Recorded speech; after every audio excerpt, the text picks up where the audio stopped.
10 seconds remaining.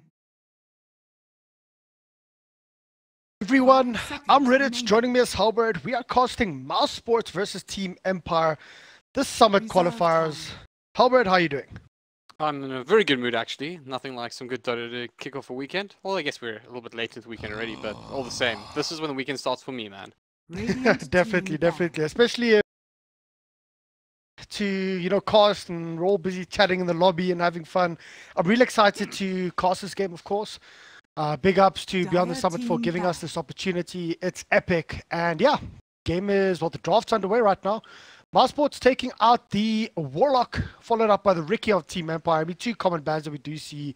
bo3, for example, of IG, completely basically brought Ricky back in to be a first ban or first pick material. 5 seconds. Yeah, I think the Ricky kind of lost a little bit of prowess a little while ago, but he's definitely come back into his zone. And of course, it's a very frustrating hero to deal with. We've seen a lot of sort of interesting selections with the likes of Blink Dagger being picked up on. And that sort of thing, but all the same, it's a very, very strong hero, and it can cause a lot of grief. So not too surprised to see it banned out. But by the way these bans are going at the moment, there are going to be some pretty interesting heroes left in the pool. I mean, obviously the Clockwork now going is also pretty solid, but there's some pretty tough guys that are going to get through this draft. Yeah, I mean, something that a lot of the casters have actually brought up over the past, let's say, month is this meta, this patch, this entire Dota environment, so to speak, is the most balanced that it's ever been, because at this point you are literally banning your opponents. You aren't banning OP heroes. You aren't banning set structured heroes. There are a few, for example, Ricky is there, but you don't always have to ban him. You'd rather ban your opponent directly. Warlock has risen to fame or to shine over the past couple of months as well, but it's also one of those heroes that you ban according to the enemy team. Do they play him a lot? You don't necessarily ban according to a specific set of hero pool anymore. Oh yeah, for sure. But one man that we do see a fair amount of at the moment, or potentially at least in the banning phase, is of course that Treant Protector. And he has gone through, he has been picked up. It's a very, very challenging sport to deal with. And I'm interested to see how players as such, of the caliber of the players in Mousesports, can handle this guy. It's going to be interesting to see how Team Empire respond, though. Once again, there's still a lot of big names left in the pool. And I think the ones that really stand out in mind for me is the likes of the Crystal Maiden and the Support that has seen a lot of love lately, and would be a fairly decent way to start out your roster. I guess they actually go for the Jakiro, so they're going to disagree with me, but fair enough. Also, I mean, who doesn't like a good dragon, right? I mean, definitely, we'll most likely be seeing some kind of push lineup up here for Empire, but Jakiro can, early on, especially with that, liquid fire, he's an extremely difficult hero to deal with if you're an offlaner, because he will out-harass you. Seen like a lot of pub stars go for an early Orb of Venom as well. Just why not? The other thing is you brought up the Clockwork ban, and then there's the the IO ban or the Wisp ban coming out as well from Team Empire. So focusing Mousesports there with that Wisp ban specifically. But looking at the two opening picks here for the side of Empire, Jakiro and Terrorblade. I mean, both of those heroes can push. Jakiro can help with the push. Terrorblade, of course, with his Metamorphosis form, as well as his Conjure Image. You can put a lot of pressure quite early on onto the towers. I mean, Terrorblade's a very squishy hero to start off with, but he can output a lot of damage quite early on with his Metamorphosis. So are we going to see a full-on push coming up here from Team Empire, or is it a little bit too early to call? I think it's a little bit too early to call. Obviously, they are setting up for the potential of that. But Terrorblade is also one of those really, really powerful late game carries as well. So this could be a little bit of, a veiled attempt here to make Mousesports think that that's the case, and they could still use this to start towards a different type of lineup. But I mean, just to add that onto Jakiro as well, is that Jakiro's Ice Path is not to be underestimated. It's a very strong spell, and the fact that it can lock down multiple heroes at once with the right sort of heroes around it, it could do some real damage. And interesting to see Darkseid actually, because that is one of the heroes that can work quite nicely with Jakiro itself. So Mousesports picking it up is as much a good solid pick as is something that Team Empire may have considered for their own lineup. Yeah, definitely. Treant Protector, Darkseid, sort of a beginning of a wombo combo over there. With the Treant Protector, Overgrowth, Darkseid, Vac, Wall. It can set up a lot of teamfight potential. So at this point, teamfight versus, you could say, split push or push coming up from Team Empire. Mousesports banning out the Nature's Prophet, trying to stop the split push potential that can actually come from this. And Empire actually go for a good controlling hero. They ban out the Tinker. Yeah, so obviously a solid ban as well. If you are looking for that push, Tinker's definitely one of the heroes and give you a really hard time about it. So pretty solid ban in that regard. Also, the Disrupt I think is a very, very solid ban. I mean, obviously you mentioned that the potential wombo combo coming out from Mousesports could be pretty impressive, and Disruptor and Darkseer are that sort of age-old pub strat that really does shine in the hands of some solid players. So I'm not surprised to see it go, and it does beg the question where Mousesports go with this, because of course these, once again, this early on in the draft, you could say that this is starting towards that big team fight sort of lineup, but at the same time it could also be, these are two very strong heroes in their own right, and it could even be something like a bit of a chasing lineup with some just, you know, the sort of lane pressure that Treant can apply, as well as obviously give you some team fights. So it'll be interesting to see how this all pans out. But as far as the bans go, we also see the Nature's Prophet banned out here by Mousesports, so they're obviously keeping an eye on that potential ratting from Team Empire. And of course, oh well, they see my good old friend the Spirit Breaker getting banned out. So I'm kind of glad we're not going to see him, because it gives us a heads up of who's going to win the match, right? Well, okay, the space car, we all love and hate the space car. Love playing with a good Spirit Breaker, and love and hate playing against it, or hate playing with a bad Spirit Breaker. You know what I mean. The big thing though about that Spirit Breaker that I see is the Treant Protector, of course, always being able to go invis, the constant vision that he can give you. In most cases, I don't think Spirit Breaker is worth a ban unless you're going for a split pushing hero yourself, something that can be caught out by the Spirit Breaker, or an invis hero that might get ganked a lot, or just, you know, there's constant vision on him even though he's invis. So I actually do like it in this specific scenario, especially with the Treant Protector there, with the possible push coming up, or split push coming up from Team Empire. Just getting rid of that Spirit Breaker, getting rid of that potential vision that they have. It sort of is not the same as a Riki or a Bounty Hunter, but it still gives you that little bit of information as to where your enemy team is, which allows you to go to the other side of the map, push down the towers, and actually get a few objectives. Of course, and obviously the gang potential on the hero is also fantastic. And one of the things that I do feel that these sort of ratty lineups struggle against is, in fact, that sort of a hero that can just get on top of you. So it's interesting to see them actually ban it out themselves, because that is one of the heroes that might actually play into their hands. And interestingly, we are going to see, I guess it's a little bit unfair to call him poor man's Riki at this point. Certainly offers his own value, but of course Bounty Hunter is exactly the hero that you spoke of. That is going to give quite a bit of vision to his team, a lot of information, and that'll obviously buy both the Terrorblade the ability to sort of spend a little bit more time in these side lanes farming a little bit more safely.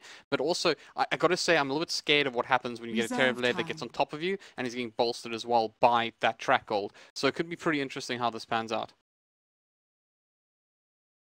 Some of the guys on the Twitch chat asking where are we from, different accents. Yeah, we're from South Africa, sitting all the way here towards the south of the globe. So I was just quickly having a chat with some of those guys and just giving up a big shout out to all the guys that are actually joining in and supporting us. It's amazing. And once again, thanks to Beyond the Summit for giving us this opportunity. 10 seconds. Looking at that Witch Doctor. Yes, I do have a pet lion. 5 seconds. Well, there's actually a couple of lions that broke free from one of the wildlife reserves last week, so I don't even think you should make a joke about that. I'm not. I've named him Simba. We're bros now. Okay, back to all seriousness right now. I was busy chatting, so I don't know completely what you said about the Bounty Hunter, but yeah, it's a poor man's Riki. I heard that. And I literally spoke about the Spirit Breaker also filling that same kind of vision role. Not completely, but it could work. And I mentioned the bounty, so it's actually quite interesting that they do pick up that bounty hunter to try and give the vision. Ember Spears being picked up now by Team Empire as well. So I do like this combination that they have with the Terrorblade, the Ember Spirit. They'll be able to put a lot of pressure on all the lanes at the same time and being extremely difficult to catch. Mousesports, you know, they want to go for the basically team fights. And it's going to be interesting to see who can actually force the engagements or force their playstyle, whether it's Mousesports team fights or Team Empire's sort of split push that's, you know, coming up here. Witch Doctor being picked up by Mousesports will actually give them a lot of control with the coconuts bouncing around, the Maledict, the heal, the sustain coming from the Treant Protector as well as the Witch Doctor. And I mean, you know, we can't forget about the Witch Doctor ultimate, can put out a lot of damage. And Terrorblade will have to be careful because if he is caught in that Maledict, he might actually pop before he can get a Sunder off.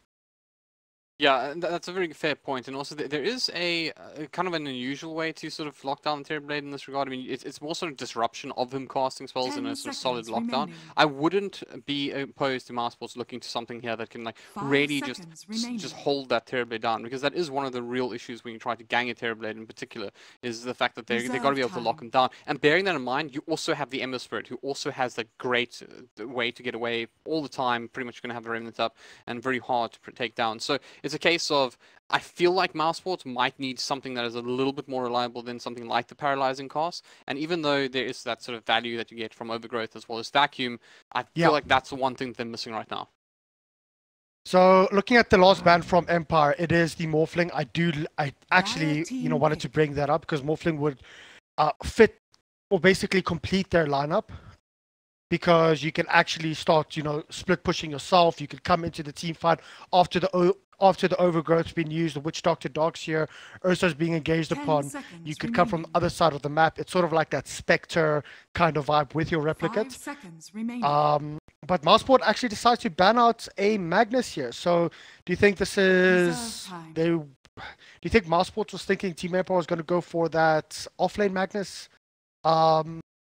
Seeing that there's already a Terrorblade, an Ember Spirit here, so it will most likely be the... Well, it would have been the 3 position. Radiant But Mousesports anyway picks up a Slark. So Slark and Ursa combo. Of course, Ursa will be running up mid up against the Ember Spirit. I've seen this time and time again where an Ursa can completely dominate an Ember Spirit if given the slightest chance. 10 seconds With a remaining. safe lane, Slark being protected up by Witch Doctor as well as a 5 Treant Protector, seconds mid lane remaining. being protected up by a Treant Protector. The laning stages here for Mousesports are extremely, extremely strong. Reserve time. Yeah, it's definitely going to be a case of Mousesports needing to sort of get on top of Team Empire. Obviously, we spoke a little bit about the Bounty Hunter and the Track Gold effect. But it's also a bit of a case that you want to sort of run over them, because once again, Terrorblade and Ember Spirit are like big problems. And although both Ursa and Slark are very, very solid late game heroes, they're also both melee heroes that are going to struggle a little bit to actually get on top of the Terrorblade. Now, bearing in mind, Darkseer can help them out a little bit there with the Surge, and we'd expect them to have the likes of Blink Daggers and Shadow Blades up. So they obviously have their own way of dealing with that, but you actually need to get those items before you can get your opponents get their core items up. Or, we have this axe pick up here, and it can just cause a lot of havoc, just run around the map, causing a lot of issues. And of course, it's almost like a signal for the Terrorblade to go into that Metamorphosis form and just start laying down some punishment on potentially either of these cores. And if he gets ahead, he's going to kill them in the space of a call. And if he can do that, then it's pretty much an objective taken pretty safely in the end.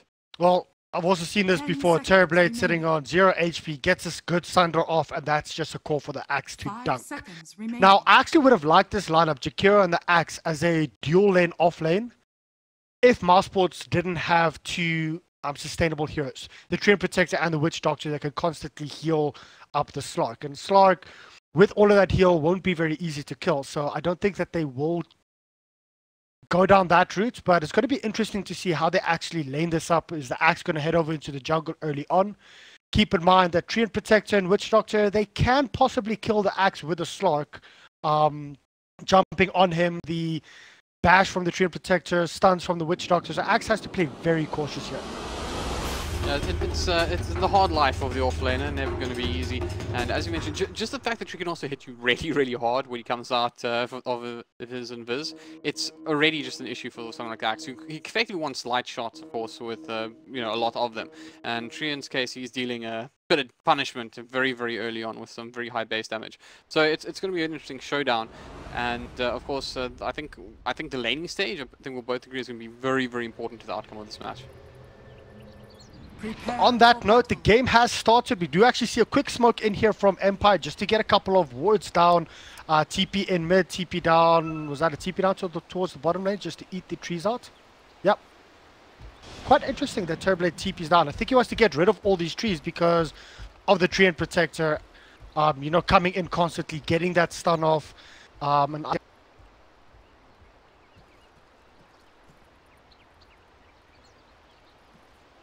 Just good reason. There you go, guys. There you go. In-game volume is back up and running. Well, interesting. Already. I actually had it muted because I was playing music earlier on the stream, so I actually had my daughter sounds muted. I'm like wondering, why can't I hear all the trees being chopped down? Nice, nice.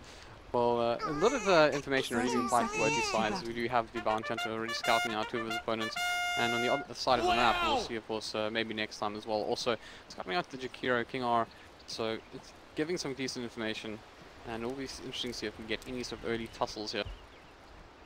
Well, they don't have a sentry down, but I do like what Chappie's doing, just chopping down these trees, because of course you don't want the tree and protector to be right here and then actually just get the bash off, steal the Bounty and birds. Skylark actually wants to go in. Is he going to be able to get the rune, or is this going to be a first blood? There's a lot of action actually happening off here. Dark's here taking a lot of damage, forcing out the metamorphosis through from the Terrorblade, and they're still trying to push here. Skylark is busy ticking down. Will they be able to get this first blood? There you go. Miposhka, he gets the first blood. Now they actually want to go in for more. Body blocks are coming through as well. This might actually be 2 heroes down for the side of Mousesports, and there you go.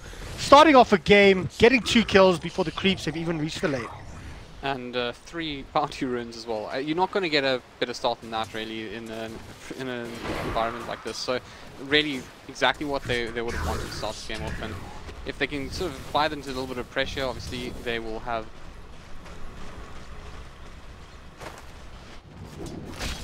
Yeah, this middle lane is going to be one that we have to keep an eye on, especially as soon as Ursa starts hitting that level 3 mark. He can get an Earth Shock off, overpower, get the Fury Swipes onto the Ember Spirit, and it completely eats through him, because of course that is physical damage. And if I'm not mistaken, the Flame Guard only blocks magical damage, isn't it? Yeah, I believe so. You have been denied. Worth your life?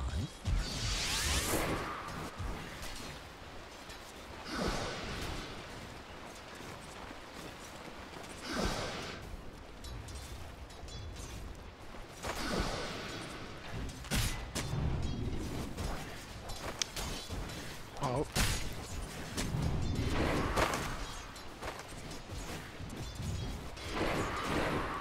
Yeah. They dropped the sentry, then he countered the sentry, basically scouted it out, and this Witch Doctor's gone for a level 1 in Maledict. Quite interesting. Yeah, it's obviously a sign of aggression there. They think that if they can potentially get that early latch onto the axe with a little bit of harassment, they'll be able to.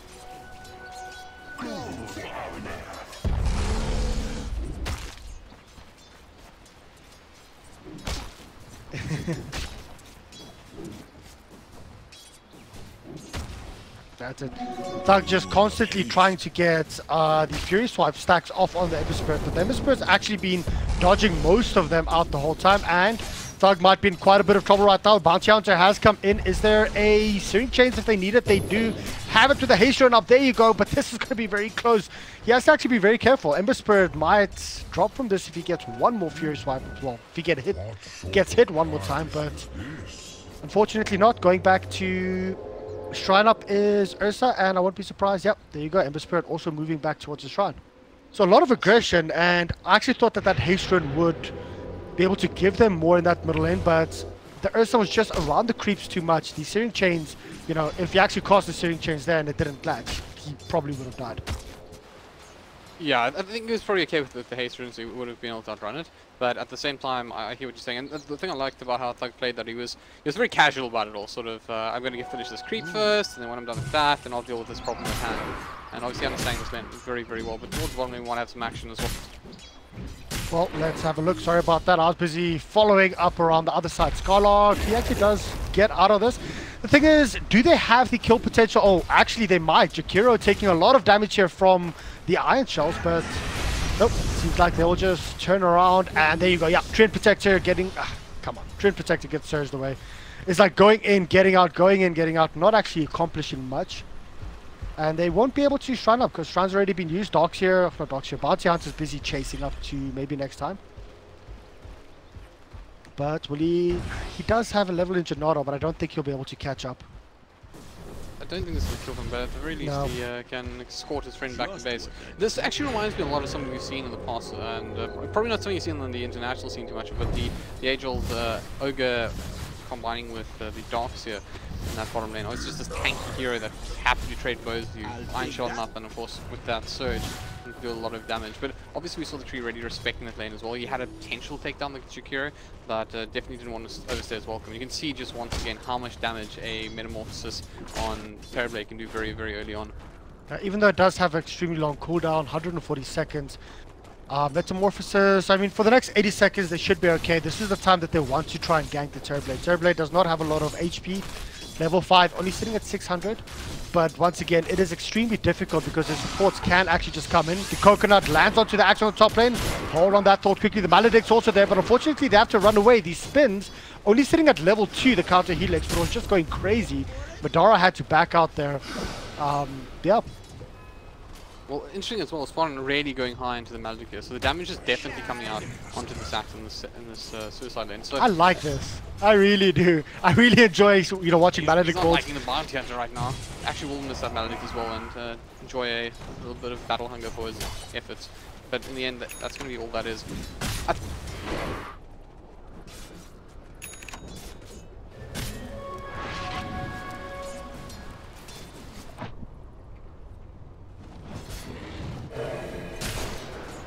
Yeah, there you go, getting it actually. I was like busy looking around towards Spartan on the top lane, at the base, because he was actually very close to dying when the Axe did throw his dying in the Call. Spirit is in a world of trouble here and is just deleted from this game, and courtesy of a couple of big... Yeah, I actually have to start focusing because there's a lot of aggression, a lot of action going off all around the place. But let's have a look here. There's the call onto the Slark. There's no level 6 up on the Axe. He's trying to get a couple of lucky spins off. Unfortunately, won't be able to get anything. The pounce is there to keep the Slark alive. And bottom lane, well, seems like they are okay though. Treant Protector busy walking around the trees, scouting out King R. He wants to go in for this. Will they actually? Yeah, there you go. Gets the stun onto Jakiro. Jakiro's in a lot of trouble. There's 2 heroes with the Iron Shell. And he just blows up instantly as well. Once again, this retreat paying off, but I think that's probably something that Empire won't be too dissatisfied with. It sort of happens. You expect to do sports every now and then, and that's pretty much Tree's job. I mean, he's going to have to find more of those opportunities, especially early on when he really does have an overwhelming presence in the laning stage. Yeah, well, seems like Master's got this bottom lane under control, busy pushing it out. Quite interesting that they aren't trying to defend this, but it seems like they're going in towards the middle lane. They want to kill Thug at this point, but no, Thug, will he actually be able to get the kill onto the bounty hunter, or is he going to die first? He does have level 6 up, so Enrage does keep him alive a little bit longer, but eventually he does die. King R getting that kill. It's like bounty hunter also falls down as well on the sidelines there, courtesy of Spartan. So there's some nice trades going on. Bottom tower is under attack. Yep. I guess one thing that... Dire structures are fortified. Okay, we have to be on our game right now because there's action literally all across the side of the map. Top lane, middle lane, bottom lane, it's just constant aggression, constant action. And we might actually see an engagement coming through on top lane. Treant Protector trying to go around, but he goes onto the Terrorblade illusions, but I think they might actually be able to turn this and get the kill on Chappie. Do they have any kind of latch, any kind of catch? Chappie's in a lot of trouble. One more click needed. Unfortunately, it's not going to get it. No! Thug misses that hit. He actually turns around before he gets that last attack. They do lose the Jakiro towards the, I think it was a little bit in the jungle, towards the top side. But not getting that kill on Chappie was, yeah. Radiant's top tower is under attack. Dire's middle tower is under attack. Regeneration.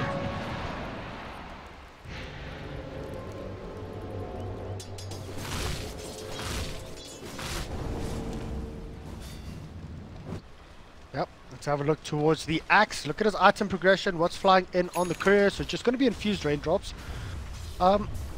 Not the best start for him, sitting only on 33 and 4. But oh wait, there's the call onto the Darkseer. Darkseer, there's going to be no lucky spins for him, so I think he should actually be able to get out of this. But Ghost Stick still wants to continue on to right click and do as much damage as possible here.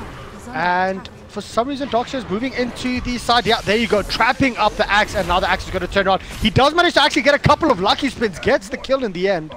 But it will be counted up, maybe next time getting Ghost Stick back. Is that worth it, Axe for the Darkseer? I mean, they're both effectively opposing numbers, so in some ways, yes. Obviously, it does give it a little bit of boost to the sport. You'll share some of the experience and gold from that. But I think they'll be okay for the most part of that. Also, it was a scenario where you have to consider there were TP responses as well, so it's a little bit of a costly kill for them at the same time. Also, Axel, it's kind of a free trip back, but I think when you go in that deep, you already know that you're going for a sacrificial kill, and in some ways he was a little bit lucky to get away with it. Yeah. I actually do like the way that Darkshire drew in the axe all the way here, because he knew when his TPs came in, the axe wouldn't be able to get out of that. So, you know, going for a guaranteed trade-off, very well played. But meanwhile, towards the top lane, Slark is under attack. just busy healing up. There you go, axe. I mean, this axe is playing extremely aggressive. This is the old school Team Empire that we all used to love or hate, depending on how you'd look at it.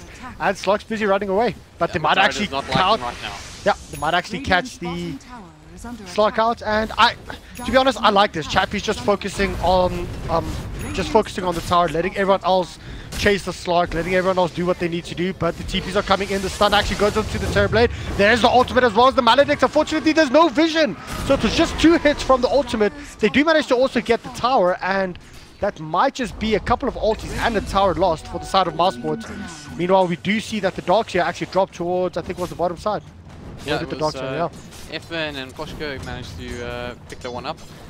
A nice combination. Obviously, once again, Phantom just showing his value in getting around the map. We've actually seen this man all over at the moment. He's just traveling. He's basically an adventurer, and we'll see the bounty runes for his troubles. I was hoping this game would have a lot of action, but for us as newcasters, jumping in, it would be amazing. But it should have a lot of action where I'm focusing. At this point, there's so much action all over the place. I don't know where to focus. The real test of my skills, and I don't think I'm doing very good at this point. I think when a game of Dota has too many fights, I'm okay with that. That's something I can live with. Well, then again, it is Team Empire, so I should not expect anything less. Maybe next time he's just keeping vision here on the Ember Spirits in the jungle. Are we going to see any kind of wraparounds to try and get that kill? Nope. Just leeching experience. Level 6 is up. So a lot of ultimates are up. Who do you think will make the first move in regards with grouping up together, pushing up together? Will it be Mousesports because they do have a very good teamfight lineup? Or do you think it's going to be Empire just constantly putting pressure on Mousesports and not allowing them to do that? Well, to be honest, I think Mousesports would prefer a fight early on. I mean, you never want to see Terrorblade get bolstered up by just passive farm. So they definitely like to put a lot of pressure on very early on. And at the same time for Empire, they don't have as much as an issue of just chilling back. They obviously still want to get a few items up on the Ember Spirit as well as the Terrorblade. So they'll be pretty happy just to exchange farm for the time being. And it's really, I think, up to Mousesports to put a bit of pressure. And they seem to agree. They're smoked up. In fact, we're going towards middle lane. Not going to find anybody just yet. Oh, this Axe is on very low HP. Very lucky that he didn't actually run towards the side, because he just would have been jumped instantly. I do like the smoke coming up from the side of Mousesports, trying to put pressure on Empire, put pressure back on them. But Empire sort of smelled it coming. They are abandoning mid at this point. Of course, there is a cliff if they have to use it. But yeah, there you go. They want to go onto King R. King R gets jumped on instantly. This is, of course, the Blink Dagger reveal. And King R is going to drop. Unfortunately, Skylark getting it, not third. But so, Blink Dagger reveal, worth it. Yeah, you see, that's a pretty interesting one, right? Because normally you would want to use your Blink Dagger reveal on something a little bit tastier, one of these cores. But they're actually both quite hard to take down, and you've already commit that smoke. So you have to get something for your issues. And once again, it's the Jakiro, he's really been the sacrificial lamb of this matchup so far, getting tanking the gank, as it were. But it is one of those cases that it really comes down to who's dying, right? Because Chappie's fine. He's spent a lot of time farming. He's going to find even more farm as he progresses down that item build, and it'll just accelerate. So it's kind of, if you're going to have somebody die in this team, it's going to be There's a Blink Dagger up on Axe quickly. He wants to go and get the jump. There's the call onto the Ursa. Ursa has to be in, well, is in a lot of trouble right now. And the Searing Chains will keep him in place. Is there going to be a lock? No, Ghosting's actually still surviving at this point.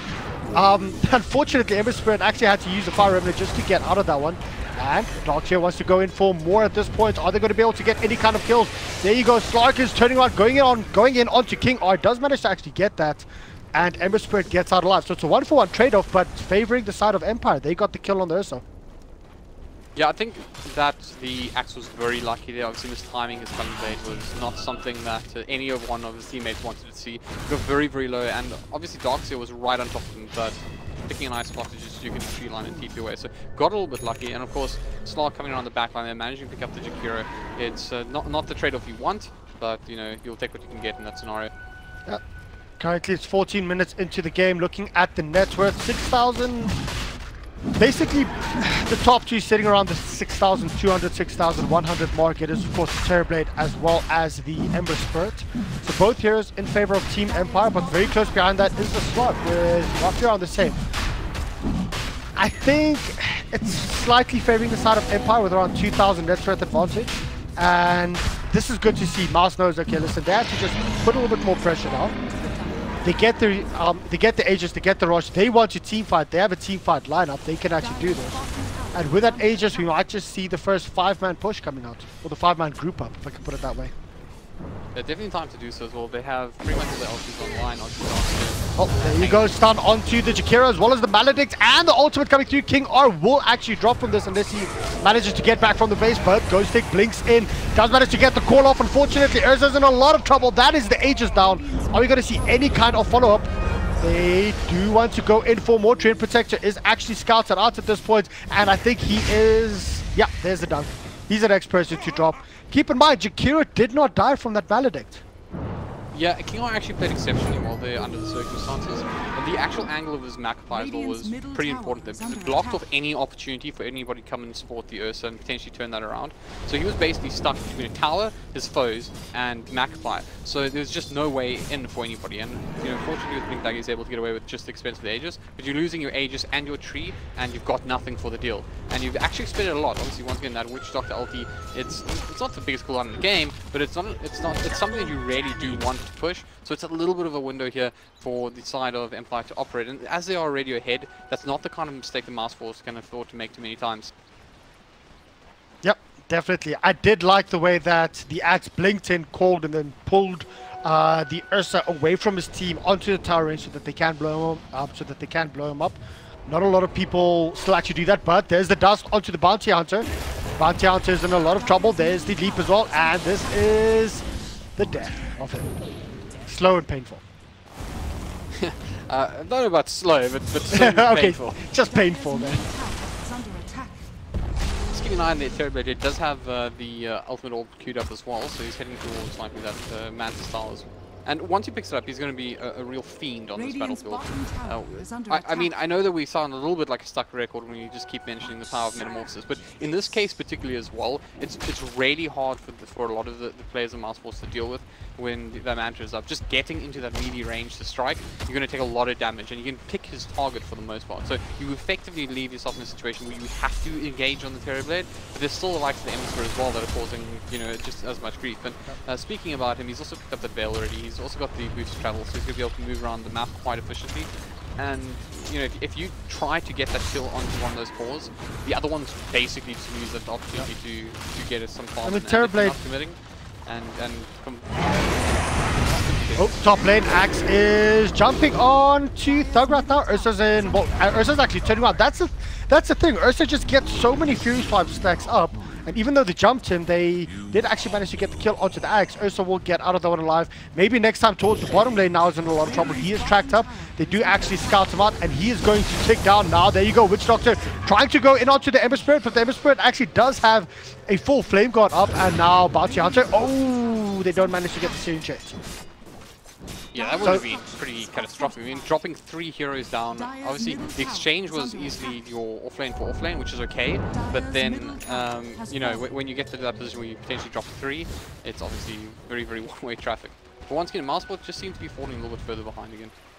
Yeah, Empire does, of course, have the map advantage. They do have the middle tier 1 tower down, top tier 1 tower down, so they can take control over the enemy jungle as well. As you can see, there are wards up here already for the side of Mousesports. Sorry, for the side of Team Empire, just covering the jungle angle. They will actually see Slark coming through here, but I think this should be dewarded because Slark will know, listen, dude, I don't have my Shadow Dance, I don't have my passive. Yeah, it's one of the great things in Dota, right? Just scout out your opponent's wards. Can be useful to bait a Slark though, so I have to be a little bit careful. But at the same time, once again, they do have one of these heroes now that is able to just roam the map, get information. Obviously, he's far more high value than something like a bounty hunter is, so you don't want to have him find himself in between, well, the teammate and home. So he's got to look for something that's a little bit easier. And at the moment, he's actually got quite a few of his opponents around him, so be very careful. But it does look like he's trying to snare them. Well, there's the Ice Path coming through onto the Ursa. Ursa's actually turning around, going in onto the Bounty Hunter. Bounty Hunter drops instantly, and the side of Mousesports decide to back off. Of course, the Darkseer is tracked up, but they might want to go in for more. Here we go. Slark actually does get the pounce onto the Jakiro. He'll actually have his Dark Pack, but has to be careful. He has to go into a Shadow Dawn, still chasing up King R. King R's still alive, but I don't think it will be for too much longer. Yep. They do manage to back out. Ghostic wants to come in. He does have his Blake. He has his Blade Maul up as well. And will they actually be able to get a kill? They do manage to jump onto the poor little Darkseer, and the Darkseer just blows up. So it's a 1-for-2 trade-off. Once again, favoring the side of Empire. Empire really enjoying this early aggression. They bait the heroes in, even if they lose one, like they lost with King R. And King R is just so tanky at this point. They just turn around. They have heroes that can blink. They have heroes that can actually jump you, and they're capitalizing on it. I think the big story of this game is just King R dying for his team. The man deserves a service medal or something, because he keeps tanking these gangs, and once again, you probably prefer to be the bounty hunter, but all the same, he's tanking these gangs and giving his team an opportunity to catch the opponents off guard. And when you're making those exchanges looking for an offlane and for support, it's basic Dota 101. That is a trade you want, and a trade you'll take all the time. Let's quickly have a look at the item progression right now. Axe is going to be building up towards his BKB. He does have a Blade Maul and a Blink up. So has the initiation, has the sustain, or the damage over time sustain, so to speak, with the Blade Maul, the extra armor that it gives you. And they've actually they're going in for a smoke right now. So let's just keep an eye on this before we go through everyone else's items.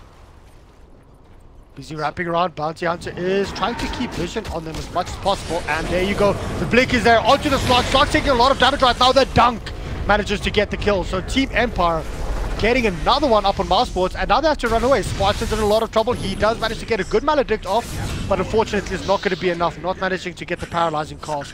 That is 2 heroes down for the side of Mousesports. Empire, they're just going to push up towards the tier 2 top and most likely move in towards Rosh, or at least try and gain control over the entire enemy jungle. I just would like to take an opportunity to appreciate the little things in life.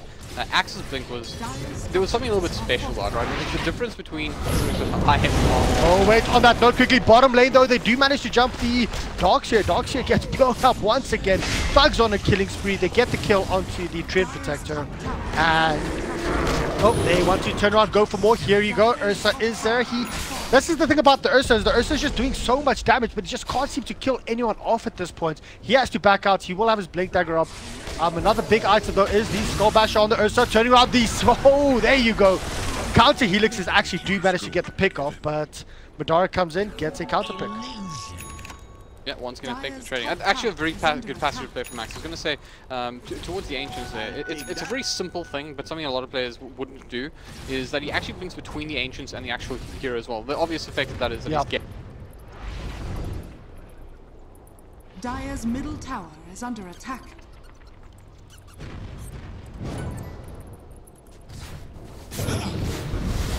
Well, keep on that though quickly. Darkseer being completely blown up again. Here, the amount of damage this Terrorblade is doing at this point with Metamorphosis just actually popped. It's just so much. King R once again dying for his country, so to speak, but Madara has to be very careful right now. He's taking a lot of damage coming through, but they're turning around, just focusing on the mid-tier 2 tower, taking the objectives, and I do like this from Empire. They're focusing on what they need to do. If any enemy heroes comes within their space, so to speak, they focus them, and if they try and run away, try and draw them away, because that's what Mousesport has to do. They have to try and split up the fight, allow the Slark to, gain his essence stacks, allow the Slark to hit and run the whole time, and Empire's not allowing that. They are standing together, they have like this imaginary circle around them, and if any enemies enter, they die. If any enemies try and draw them away, they leave them. I really enjoy watching Dota like that. Well, I think the biggest problem as well for Mousesports at the moment is that this Terrorblade is effectively coming online. He's very close to getting his full body up, and once he reaches that point, he's just this tanky wall of damage, and they don't really have any great answers to it. But the likes of the Ursa, obviously, if he gets on top of the right one, can really hurt him. But as you mentioned, they're kiting him very effectively at the moment. So it's going to take a really strong combination with Darkseer and that Treant Protector to really put their opponents in a position where they can get multiple Hero Maledict and cause some real damage. Treant Protector comes a little bit closer here. Oh no, wait, they do manage to jump onto King R. King R gets blown up. Ursa, he wants to turn around. They do scout out the rest of the heroes. I hear Witch Doctor ultimate coming in from behind. Unfortunately, they did not get a kill on Ghosted. Sorry, Mike. I'm actually not focusing on a lot of these fights because they're happening all over the place. Let me try and zoom out. They do scout out the Ember Spirit. Ember Spirit, he is busy running away. And yeah, he will have to TP out instantly. So 2 heroes down. I have to try and focus on where the fights are happening because I was still busy looking towards the bottom side. Meanwhile, hey, there was a full Witch Doctor duration ultimate managing to get that pick off.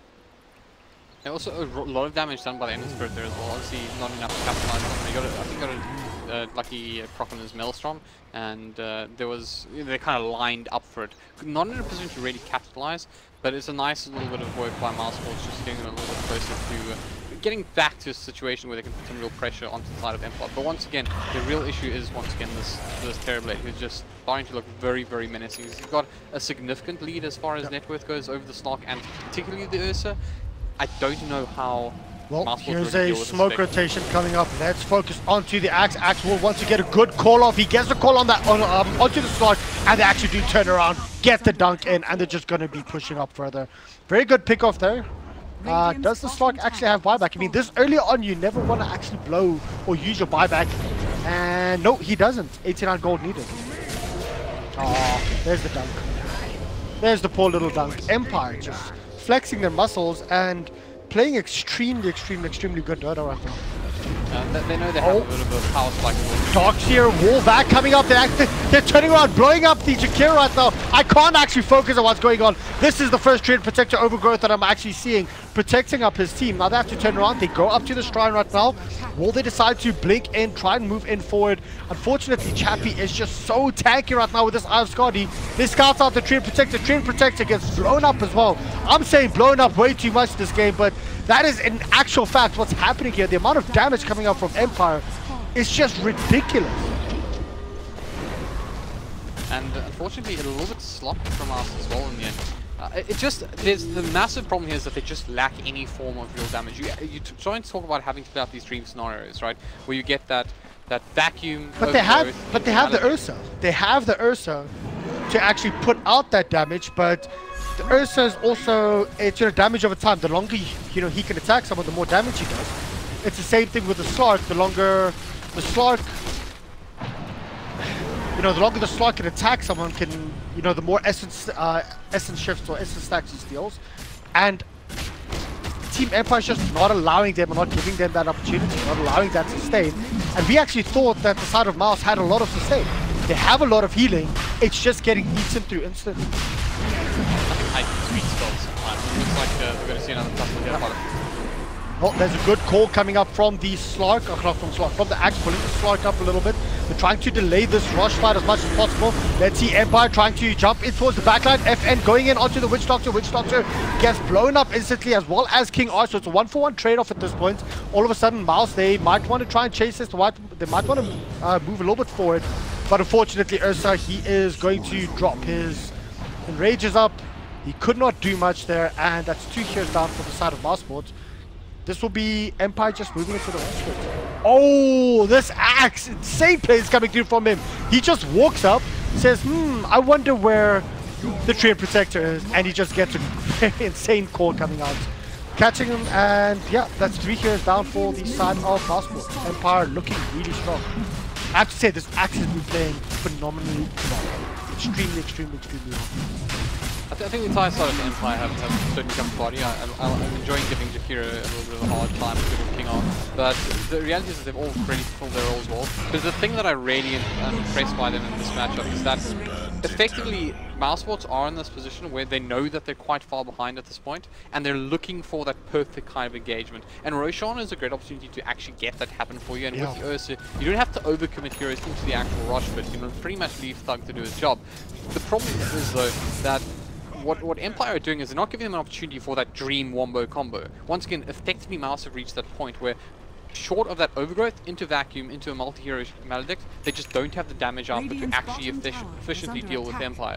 And once again, this Terrorblade isn't weak at this one. He's tanky. He's got Talisman of Evasion up now as well, so he's certainly not doing Mousesports any favors. And unless they get that really great initiation off onto their fight, they're probably not going to win it. And what Empire are doing is they're fighting intentionally in a sort of a messy manner. They're coming from different angles. They're targeting different heroes on the back lines, and this is basically just stopping Mouse from getting that dream scenario playing out. Yeah, well, now they want to turn around, go into the slot. Mouse, well, the slot might be in a lot of trouble. He actually, oh, there you go. There's the Ursa blinking in right now, getting the Furious Wipes off. They do manage to get the one pick on the axe, and this is exactly what Mouse needed. They're trying to still go for the next hero down. And Spartan just standing on the top, getting his full duration ultimate off. There's the stun once again onto the Ember Spirit. Are they going to be able to pick up anyone towards the back line? It is going to be, unfortunately, Miposhka dropping there. This is the perfect counter engage, or the perfect opportunity for Mousesports to actually get back into this game. Getting down 2 heroes, and King R just laying down Ice to help out his teammates. I think they should actually be able to get out of this one alive there. Nope. Well, okay, never mind. Empire just decides to turn around. FN managing to get the kill up onto Skylock once again, but nope, turning around onto the Ember Spirit. The stun does come through onto 3 heroes.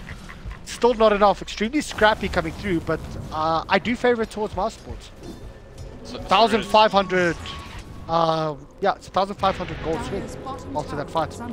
So I realize another way that Mousesports can do this. Or you fight them when they don't have their full team there, because that was actually a fight that Empire picked.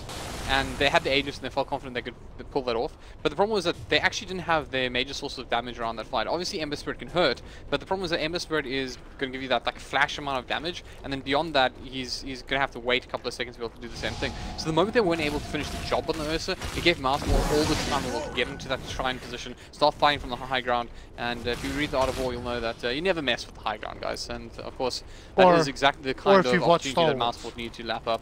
Or if you've watched Star Wars. Anakin, I have the high ground. Get up there. I mean, there's that too, right? You're a better geek than I am, friend. Yeah, I'm not even going to debate that. You know, the middle lane, there's a good back wall coming through. Unfortunately, Jakira's in a lot of trouble. He gets blown up by the Slug. Slug's busy pushing a little bit further. Of course, Darkshire is there as well. Darkshire does have a full Blink Dagger as well as a Guardian's Greaves up. And this is the time that Mousesports should group up. They should be fighting together, keeping one hero of Empire down the whole time, forcing them to fight 4v5, putting pressure back onto Empire. And, you know, just at the back of Empire's head, they have to then start thinking, oh crap, you know, can I go out alone? Because every time I go out alone, we lose a tower, we lose an objective, and Mousesports is just coming back bit by bit. It is actually a very good comment to make as well, because we saw in that entire fight that Chappie was just completely committed.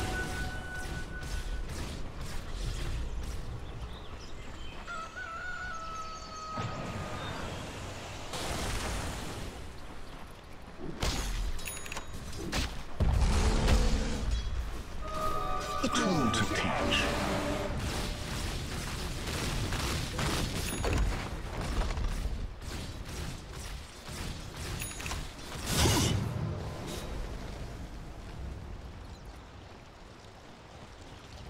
Yeah, definitely. Well, let's have a look here. The entire side of Empire is towards the bottom lane, and Mouse is trying to flank them up. The smoke, of course, gets popped instantly. Axe goes in with a blink call, unfortunately, or not a blink, just a call. Unfortunately, Mouse does manage to get the pick off. There you go. Ursa's turning around, going on to Chappie at this point. But Chappie, he's tacking it up at this. He's tacking up. He has a butterfly. He has an Eye of Scotty. They literally can't do anything here to this Terrorblade, and Thug might be in a lot of trouble. Thug, he has his BKB. Is he actually going to drop from this? There you go. Chappie actually does not manage to get the last hit. It is FN. They turn around, get 2 heroes down for Mousesports. They want more. They're busy chasing. And Madara, he's going to try and cut the creep wave and try and stop this push. What looked to be a very good start for the side of Mousesports, unfortunately, they tried to throw everything onto the Terrorblade, but the Terrorblade is just too tanky. I didn't even see that the Terrorblade had a butterfly up now. Yeah, he is a very, very powerful hero. Once again, talking about the net worth difference at the moment, he is a full 10,000 ahead of the Ursa. He is effectively, you know, the hero in this game that you do not want to mess with. And at this point, you ask yourself once again, where do Mousesports find the damage to do this? And one of the big ways, obviously, when you're behind, is you find those heroes that are potentially locked them down.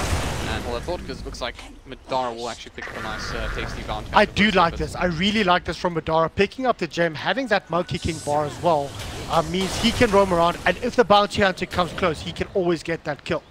If anyone else comes close, he will be able to see them. You know, he has better vision over them, and he could just move around a little bit better, as well as de-warding if his passive goes off, because then he can de-ward by himself, and he should be a lot safer. I really like this pickup. He's also quite a hard hero to take down in general. Obviously, if you can't lock him down for long enough, he's going to shut it dance away and just pounce over a cliff and, you know, goodbye.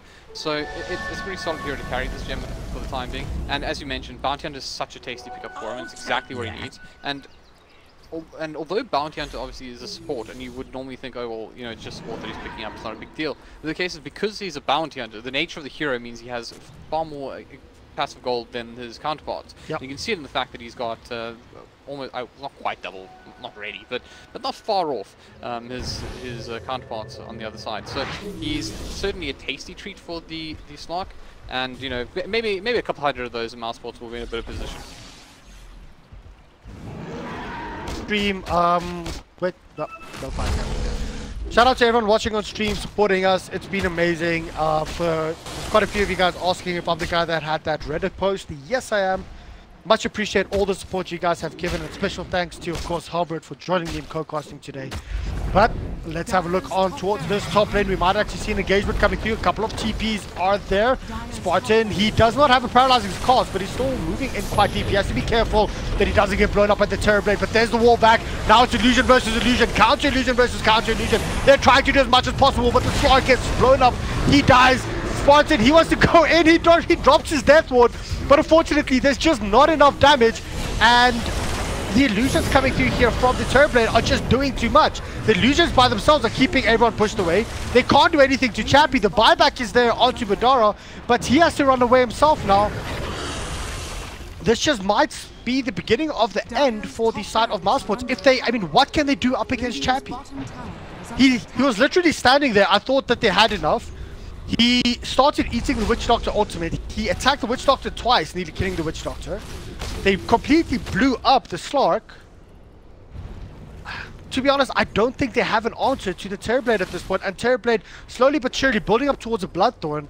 What are they going to do? They're literally going to pop the Bloodthorn onto the Ursa, onto the Darkseer, 2 attacks, and the respective hero will die. See, that's one of the problems, that it's we spoke about this during the drop all the way back, is that they don't have anything to shut him down at this point, and that's how you deal with the scenario. You find him by himself, you shut him down for the time it takes for you to actually kill the hero without him being able to move.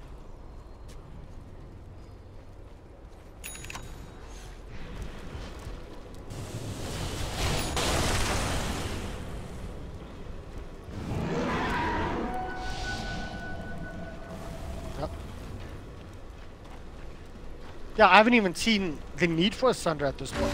But Terrorblade, in my opinion, does counter a formerly draft quite significantly. We brought that up a little bit earlier on, just explaining the power of a Terrorblade. Slark is building up towards an Abyssal Blade. The Ursa does have a... Nope, no Abyssal Blade. Just a Skull Bash as well as a BKB. Should the Slark be going more for survivability at this point? Because he's going full Glass Cannon. Well, ironically, he is actually one of the heroes that can, to some degree, deal with Terrorblade. And this sounds weird, but if you get Terrorblade low enough when you're in Shadowblade, right? Well, he can't sunder you. So there's that, right? So I kind of feel like he needs to be picking up the backline, and the backline is pretty tanky. And pretty much the engagement is there. Chappie going toe-to-toe with Ursa. Ursa just says, I really don't care. Chappie decides to turn around. Maybe next time 3 hits needed, and he drops down. The amount of damage that Chappie is doing at this point is just astronomical. Look how quickly everyone gets blown up. I was really hoping for an ultra kill or a rampage coming through because he really deserves it. But it's GG, well played. I even saw the crash and burn emote coming through there. Chappie just dominating the entire team. Look at the kills. He is currently sitting on, where is he? Only 9-0, but 9-0-10. We'll have a look at the net worth. I mean, Team Empire just completely dominating the side of Mousesports, but it literally just came down to, in my opinion, one hero. and that was Chappie. They just could not do anything. He was just too farmed. I really think that for me, where things just never really recovered for Mousesports was at the